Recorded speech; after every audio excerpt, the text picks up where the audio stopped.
GhostPony and Jenkins the Dragon, The Quest for the Volcano, a comedy fantasy adventure. Part 2, The Lava Gets Real. Chapter 1, Soot Happens. Rumble, boom, whoosh.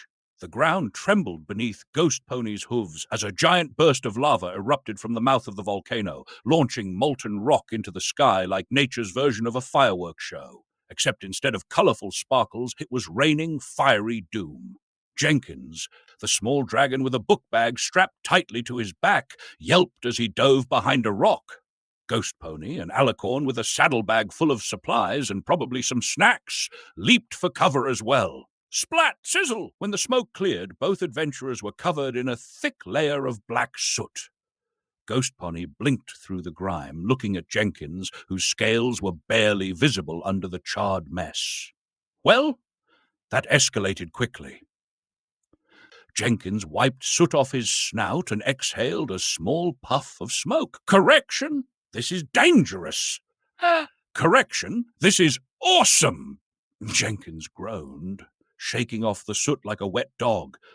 So, are we done yet? Not a chance. The adventure is just getting started. Jenkins muttered something under his breath about regretting all his life choices. Done! Dramatic music as they stare at the volcano. Chapter 2, Lava Boats and Bad Ideas. GhostPony and Jenkins stood at the edge of a massive lava river, watching the molten rock bubble and pop. The treasure was on the other side, glistening in the heat waves. The only problem? There was no bridge, no path, and neither of them had wings that could survive flying over something that could melt them. So, what's the plan? Pulls a small scroll from his saddlebag. Simple! We build a boat and ride the lava like adventurers. Jenkins stared at him, then at the lava, then back at him. You mean like lunatics? Tomato! Jenkins groaned again. With a combination of magic, rope, and some very questionable engineering skills, they managed to piece together a lava-proof boat. It was made of enchanted wood, some heat-resistant metal scraps, and a whole lot of duct tape.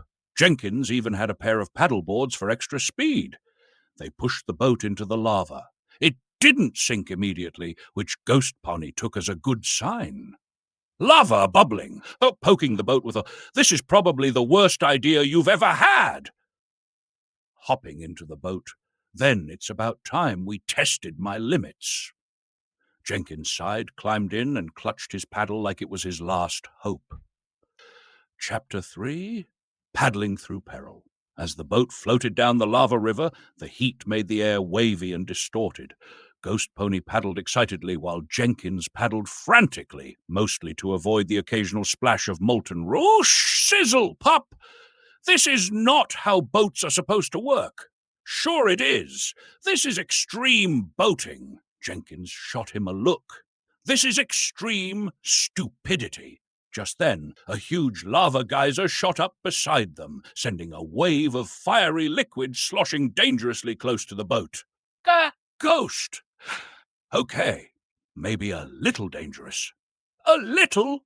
They paddled harder, weaving between floating rocks and avoiding lava whirlpools that threatened to suck them in. Chapter 4, The Treasure in Sight. After what felt like an eternity of paddling, the boat finally drifted toward the base of the volcano. Perched on a rocky outcrop, the treasure chest shimmered in the lava's glow, just within reach. Ready for the real challenge? Jenkins clutched his paddle like a lifeline. Do I have a choice? To be continued.